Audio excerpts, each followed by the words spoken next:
j'espère que vous allez bien. Moi en tout cas ça va super bien. Bienvenue dans cette nouvelle vidéo. On se retrouve aujourd'hui pour une story time. Je vais vous raconter la fois où je me suis fait arnaquer pour la première fois sur le Bon Coin. Cette histoire a commencé quand je venais d'arriver en France. Du coup je suis arrivée le 16 août 2019. Donc je suis arrivée ici, j'avais pas encore de logement. Et il faut savoir que j'avais pas pris les cruises parce que je trouvais que c'était trop cher pour ce que ça valait. Genre c'est pas ouf alors que c'est trop cher. Du coup je voulais pas prendre les cruises. Je voulais pas non plus prendre être en colocation parce que j'aime pas habiter avec les gens. Genre j'aime bien rester toute seule, j'aime bien rester dans mon coin. Donc ce que je voulais prendre c'est les particuliers. J'avais commencé mes recherches quand j'étais à Mayotte mais ça n'a pas abouti parce qu'ils demandaient... Enfin, on devait faire les visites et moi comme j'étais à Metz, je ne pouvais pas me déplacer pour les visites. Donc j'ai attendu jusqu'à ce que je vienne ici pour vraiment me mettre dans les recherches. Je suis arrivée ici, j'ai commencé à faire les recherches activement, genre j'étais vraiment à fond. J'avais aussi l'aide de mes cousines et tout. Je faisais aussi des visites mais franchement on connaît la galère pour trouver un appartement donc ça n'a pas abouti à grand chose. Jusqu'à ce qu'un jour... je trouve une dame sur le Bon Coin pour me dire... En fait, ça, c'est pas l'arnaque, mais je vous raconte tout ça pour que vous soyez dans le bain. Bref, en gros, je suis venue visiter ce studio-là. J'avais tout ramené, même l'argent. La dame, elle m'a donné les clés. On a signé le bail. Et voilà, j'avais mon studio. Maintenant, il faut savoir que dans ce studio, il n'y a pas de télé. Il n'y a pas d'internet. Il n'y a pas de micro. Genre, il y a vraiment le strict minimum. Enfin... je vais pas me plaindre hein, parce qu'il n'y a pas à se plaindre. J'ai un lit, j'ai un chauffage, il y a des gens qui sont dehors, ils n'ont même pas cette chance. Attends, même les Français ça fait FFF. Bref. Du coup, je disais qu'ici, il n'y a pas de télé, il n'y a pas internet, il n'y a pas de four micro, il n'y a pas de micro-ondes ou ne serait-ce qu'un four micro-ondes. Il n'y a pas non plus de machine à laver dans le bâtiment. Il y a une laverie qui n'est pas très loin de chez moi, qui est à 500 mètres même pas de chez moi. Mais je suis partie là-bas 3 fois maximum tellement j'ai la flemme d'y aller. Alors que c'est même pas loin, c'est juste à côté, mais juste j'ai la flemme. Donc voilà, et ce studio, je le paye dans les 400 €. Je trouve aussi que c'est trop cher pour ce que ça vaut. Genre vraiment, il n'y a rien. Genre, faut savoir qu'à cette époque, quand je venais d'arriver ici, genre dans ce studio-là, j'avais ni d'aide d'APL et je ne suis pas boursière. Ça veut dire que c'est mes parents qui s'occupent qui me donnent de l'argent quoi. Et 400 €, je trouve que c'est trop cher. Donc je me suis dit, vas-y, je vais continuer les recherches sur le Bon Coin. Et si je trouve un truc mieux et moins cher ailleurs, bah j'y vais. Donc j'ai fait mes recherches. Je contactais les propriétaires des trucs que j'ai mis, des logements que j'ai mis bien. Un jour, je vois un studio magnifique. Quand je dis magnifique,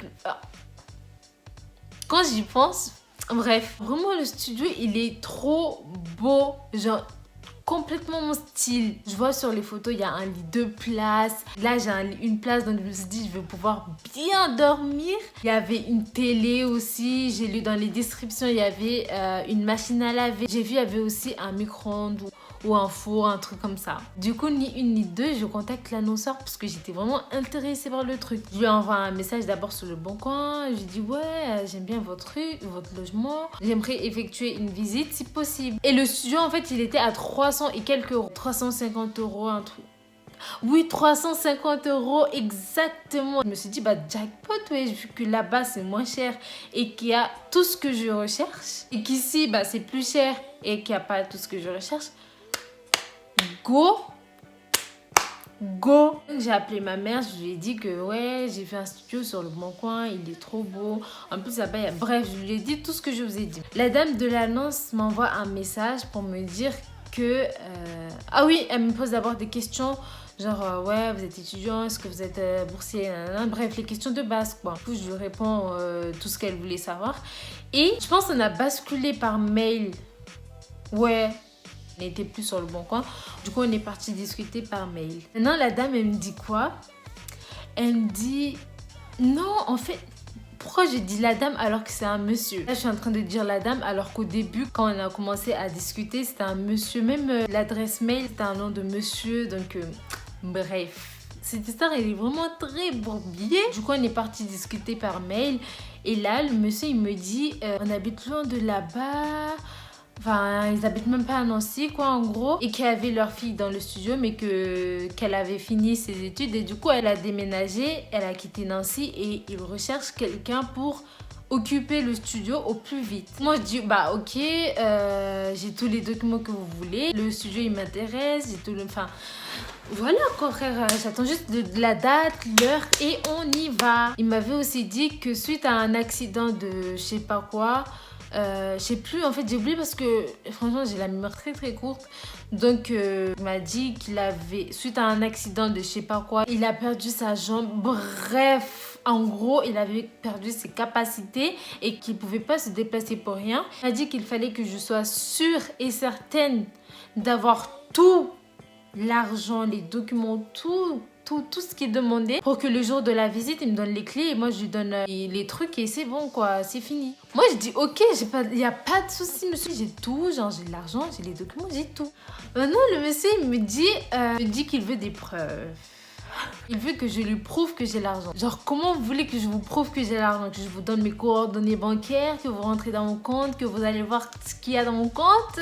Frère, comment tu veux que je te prouve? Il me dit, je veux que vous alliez dans un bureau de tabac. Putain, moi, j'étais trop bête. Il me dit, je veux que vous alliez dans un bureau de tabac, retirer des tickets PCS. Ouais, c'était ça, des tickets PCS. Non, même pas. C'était des tickets Neo Surf, un truc comme ça. Bref, c'était des tickets quoi. Que je retire 3 tickets. Non, 4 tickets.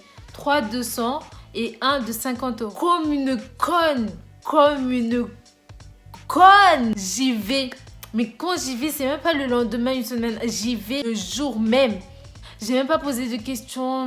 En fait, tout ça, ça s'est passé en un jour. Tellement j'étais intéressée par le truc. J'étais vraiment... Je voulais le studio. Je le voulais, ce putain de studio. Quand il m'a dit ça, j'étais sur mon lit. Je vous dis même pas, wesh. Je me suis levée, je me suis habillée, j'ai mis ma veste parce que le bureau de tabac, il est même pas à 500 mètres de... Il est là, juste en bas. Je descends, je suis arrivée au bureau de tabac après. Donc, quand il m'a dit ça, j'étais sur mon lit, je me suis levée, j'ai mis ma veste, je me suis habillée en même pas 2 secondes. J'ai mis mes chaussures, j'ai pris ma carte, j'ai pris mon téléphone, j'ai pris mes clés, j'ai pris mes pieds et je suis partie. Donc, je suis partie là-bas, j'ai acheté mes tickets. J'ai couru pour aller là-bas, j'ai couru pour rentrer chez moi tellement j'étais pressée. J'arrive ici, j'enlève même pas ma veste, je me suis posée sur mon lit, j'ai pris mon téléphone et je lui ai envoyé un mail comme quoi j'avais les tickets. Du coup, le monsieur, il me dit de les prendre en photo et de les lui envoyer. Mais il y avait un gros... Putain, je pense que j'ai encore les tickets. Attendez, je vais aller prendre. Aujourd'hui, c'est aujourd'hui. J'ai encore les tickets, les fucking tickets, je les ai. Mais on voit rien. Attendez, on voit rien, wesh. Il y a 1, 2, 3... 4 tickets, 3 200 et 1 de 50. J'ai pas les mots. J'ai vraiment pas les mots. Il n'y a pas à être bête. Il n'y a vraiment pas à être bête. Bref, il m'a dit de les prendre en photo et de lui envoyer. Il me dit oui, barrez le code qui est au milieu. Comme ça, il n'y a pas de souci. Genre, vous pouvez m'envoyer. Bref, en gros, il me dit de barrer les codes. Après, je lui envoie et comme ça, il n'y a pas de souci. Enfin, il pourrait pas me voler s'il n'a pas les codes, quoi. Vous voyez le code qui est là. Ça. Donc, ce que j'ai fait, c'est que j'ai fait ce qu'il m'a dit. J'ai envoyé les photos par mail, mais sauf que par mail, ça s'envoyait pas. Du coup, je lui ai dit, ça s'envoie pas les trucs. Comment on fait? Il me demande si j'ai WhatsApp. Je lui ai dit oui. Il me dit, on bascule sur WhatsApp. Ah oui, j'ai oublié un détail. On parlait encore par mail quand il m'avait pas encore dit tout ce qui est bureau de tabac, tout ça. Il m'avait envoyé une photo de sa carte d'identité pour me prouver que c'était quelqu'un de réel. Bref. Juste pour vous dire que sur la photo, c'était un monsieur blanc. C'était un blanc. Parenthèse fermée. J'ai bien dit que c'était un monsieur blanc, hein. Ok. Maintenant, quand on est parti sur WhatsApp, je lui envoie les tickets, ça s'est envoyé. Le monsieur m'appelle vraiment à l'instant où les tickets se sont envoyés. Là, je prends mon téléphone, je décroche. J'entends que c'est une dame qui est au téléphone. Genre une dame qui est au téléphone et pas n'importe quelle dame. C'est une dame sûrement africaine. J'étais sûre que c'était une africaine parce qu'elle avait un accent. Bref, je calcule pas, je me dis que c'est peut-être sa femme. Donc elle m'avait appelé pour me dire qu'on voyait pas très bien les tickets. Enfin, même pas, ouais, j'en voyais très bien. Et qu'il fallait que je prenne d'autres photos pour lui renvoyer. Déjà là, je comprends pas. Je me suis dit, si elle veut les tickets que... en guise de preuve, comme quoi j'ai acheté des tickets et comme quoi j'ai l'argent, pourquoi elle veut bien voir les tickets? Genre, elle veut voir quoi? Elle veut voir quoi? Mais moi, bête que je suis, bah, j'ai fait. J'ai pris d'autres photos plus belles, plus visibles. J'ai pris le temps de bien prendre les photos. Du coup, j'ai renvoyé les photos. Et là, plus rien. Plus rien. Elle me dit merci, après plus rien. J'attends quelques temps, après je lui envoie un message pour lui dire du coup pour demain c'est ok. Elle commence à parler chinois. Elle me dit ouais là je suis en train de parler avec je sais pas quoi, un notaire, je sais plus. Genre mon avocat, je sais pas quoi. Elle commence à me dire des trucs que je comprenais même pas. Oui, mon avocat il m'a dit qu'on peut pas signer le bail tant que je sais pas quoi, tant qu'on n'a pas de... Bref, j'ai rien compris à son histoire. Et je dis ok, mais vous m'avez dit que c'était ok, que si j'avais l'argent et tout ça, c'était ok. Et là, je vous ai montré que j'avais l'argent et que j'avais les documents et tout et tout. Qu'est-ce que vous voulez de plus? Genre, j'ai tout.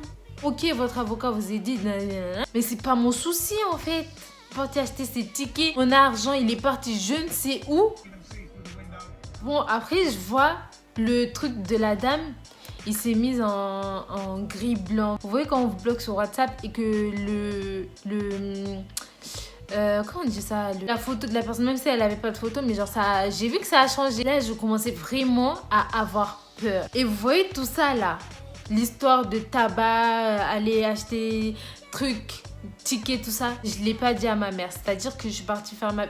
Tellement j'ai été pressée que j'ai pas eu le temps de le dire à ma mère. Donc elle savait pas. Pour elle, c'était j'attends le jour de la visite, je lui donne les trucs et j'ai l'appartement. Mais non, en fait, madame, ça s'est pas passé comme ça. Je suis partie acheter des tickets. Votre fille est partie acheter des tickets. Donc je commençais un petit peu à paniquer. Et là, j'appelle la dame pour le dire, frère.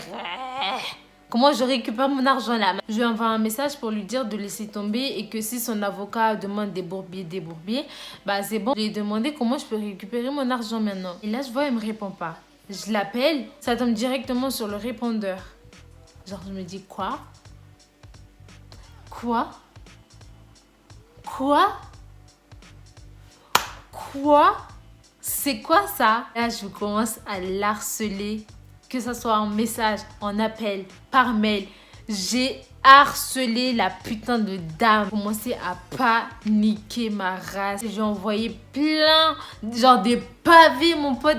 T'as jamais vu ça de ta vie? Ah oui, entre-temps, je suis partie sur Internet pour aller voir si... Enfin, je suis partie taper le nom du ticket sur Internet. Et genre, j'ai vu un site pour voir ce qu'il y a encore dans le ticket. Donc j'ai entré les numéros des tickets pour voir si mon argent est toujours présent. Si mon argent est toujours présent. Je rentre les numéros des tickets un à un.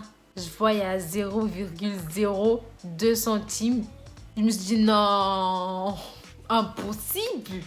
Impossible. J'ai remis, j'ai refait maintes et maintes fois, plusieurs fois. Et à chaque fois, ça me faisait 0,0, je sais pas combien de centimes dans le ticket. En gros, il y avait plus rien. Mon argent avait disparu. Donc là, je commençais à flipper.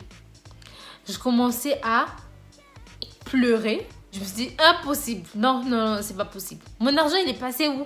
J'ai caché les numéros. Mon argent, il est allé où? Je lui ai envoyé des messages du style, madame, est-ce que vous vous rendez compte de ce que vous faites? Vous arnaquez une petite fille de 18 ans. Mais même pas honte. Ça va pas, non? Je vais aller porter plainte. Vous allez aller en prison. Ah oui.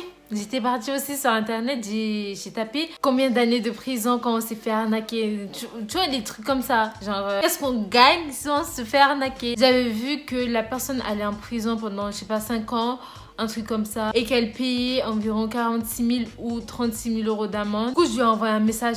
Madame,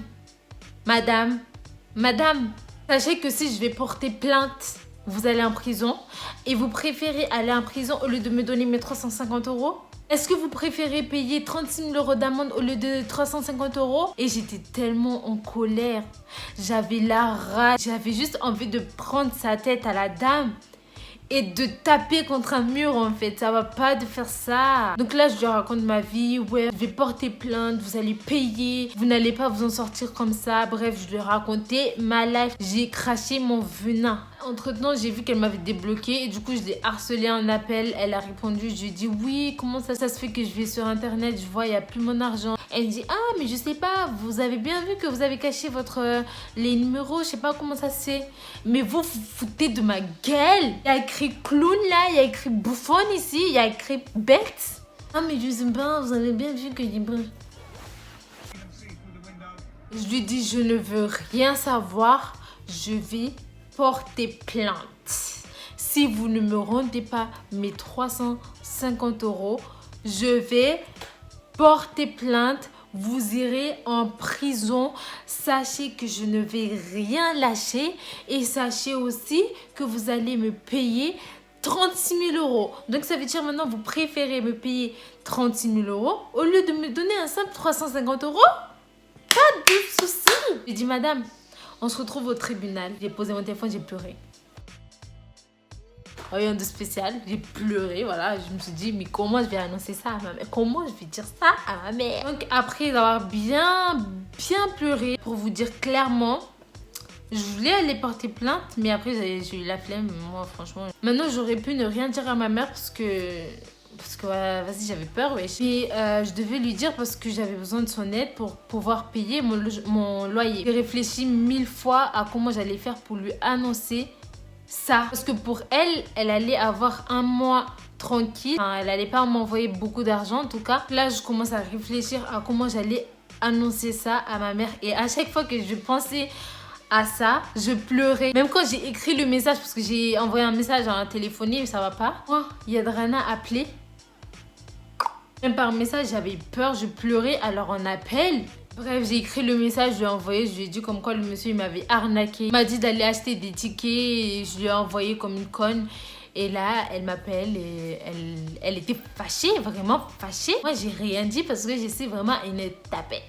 Elle était fâchée, mais genre, elle m'a pas trop crié dessus. Genre, elle m'a dit, ouais, mais ce genre de truc, elle a parlé, mais sans plus. Après, bon, j'ai pas ouvert ma bouche une seule fois parce que franchement, faut pas déconner non plus. C'était fini, on a raccroché et j'ai pleuré encore une fois, toutes les larmes de mon corps pendant toute la nuit. Deuxième jour, j'étais encore dans le mal, mais ça va. Moi, je garde pas trop longtemps les mauvais trucs dans moi. Je me dis que ça va passer. Parce que j'aime pas trop prendre à cœur les trucs. Je me dis que genre ça va, il y a pire dans le monde et un jour ça ira. Donc voilà, pour l'instant ça va pas, mais un jour ça ira. Et comme ça allait mieux, j'ai décidé d'en parler à mes potes. Du coup, j'ai raconté toute l'histoire. Elles m'ont dit d'aller porter plainte et tout. Mais moi, la veille, j'étais déterre. J'étais déterre à aller enterrer la dame. Mais quand mes potes m'ont dit d'aller porter plainte, j'ai dit oui, j'irai. Mais au fond de moi, j'avais la flemme. Donc les jours passent, les semaines passent, les mois même passent, je pense. Je suis toujours pas partie porter plainte. Un jour, je me suis dit non, c'est trop facile. La dame, elle peut pas s'en sortir comme ça. Donc, j'ai pris mes pieds, mes mains, les tickets que j'avais gardés. Je suis partie au commissariat pour aller porter plainte. Arrivée là-bas, je raconte toute l'histoire à l'accueil. Après, ils me ramènent dans un bureau pour pouvoir raconter l'histoire et qu'ils puissent écrire ma déposition. Et du coup, je suis partie dans le bureau et c'était une autre personne qui prenait ma déposition. Je commençais à raconter. Le monsieur, déjà, il m'avait saoulée par rapport à la personne qui était à l'accueil, qui était une bombe. Vraiment, c'était une fille. Une bombe, il était vraiment trop froid. Par exemple, quand je lui disais, oui, il m'a dit d'aller acheter les tickets et tout, il disait et vous trouvez pas ça bizarre? Ok, certes, aujourd'hui, quand j'y pense, je trouve que c'est bizarre, mais sur le moment, il n'y avait rien de bizarre. Enfin, je trouvais que c'était peut-être bizarre, mais il voulait des preuves. Donc, bref, je lui ai tout raconté et je lui ai montré aussi les tickets. Il a regardé les tickets, il me dit donc, vous dites que vous avez barré le code? J'ai dit oui. Après, il me dit, ah bah regardez plus bas ce qu'il y a. Je regarde et c'est pas, je vois le code. Là, je savais plus quoi dire, j'étais choquée. Bon bref, il finit de prendre ma déposition. Il me donne les documents, je signe, bref, il prend tout. Jusqu'aujourd'hui, j'ai pas de nouvelles, ni de la dame, ni de la plainte. J'ai pas encore reçu mes 46 000 € d'amende.